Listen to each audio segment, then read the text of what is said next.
Caitlin Clark's partner and friend remains silent on Nafisa Collier's comments amid negotiations. As the WNBA faces internal friction over player treatment and pay equity, key voices are missing from the growing debate. The WNBA is currently navigating turbulent waters, with rising tensions between players and leadership, particularly surrounding recent controversial comments made by Minnesota Lynx star Nafisa Collier. While several players have publicly supported Collier's strong criticism of league management, especially WNBA Commissioner Kathy Engelbert, one notable silence has raised eyebrows, that of Indiana Fever star and Caitlin Clark's teammate, Aaliyah Boston. Collier, who serves as the vice president of the Women's National Basketball Players Association, WNBPA, recently unleashed a series of pointed critiques. She accused league leadership of poor leadership, dismissed the idea that Clark should be thankful, and even cited unfair treatment of players. These remarks stirred immediate reactions throughout the league. From seasoned veterans like Sophie Cunningham to emerging stars such as Angel Reese and Paige Buchers, many took to social media or interviews to support Collier's stance.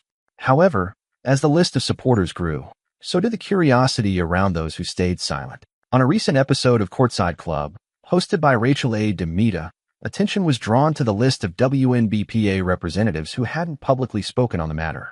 While players like Lexi Hull, Boston's teammate and alternate union representative, voiced clear support for Collier, Boston herself has yet to make a statement. Yes, we have heard players be super vocal, but even if you look at, New York. Sabrina Ionescu is the voice for the New York team.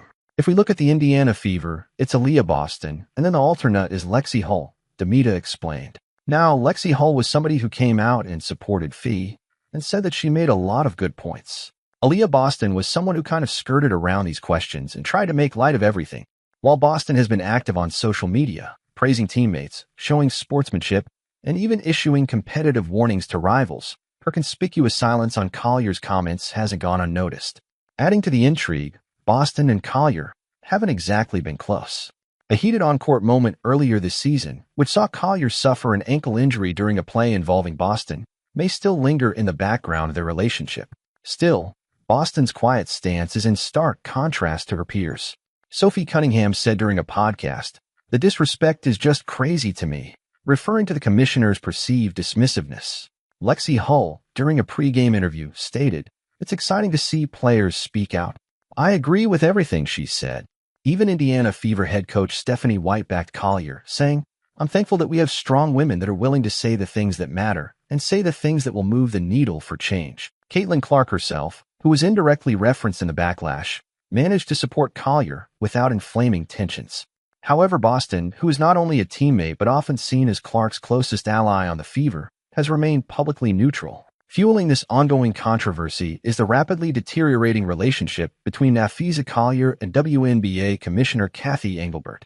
According to Underdog NBA, Collier has reportedly canceled a scheduled meeting with Engelbert following the commissioner's press conference before Game 1 of the WNBA Finals. Engelbert defended herself by saying, "Obviously, I did not make those comments. Caitlin has been a transformational player in this league. There's a lot of inaccuracies reported out there, and I certainly did not say that." The commissioner also praised the Indiana Fever and acknowledged Clark's injury battles, but many online felt her denial came too late. One fan on X wrote, "It seems to me that Kathy Engelbert does not get it. Players no longer trust her leadership. Whether Boston's silence is strategic, personal, or simply circumstantial remains to be seen."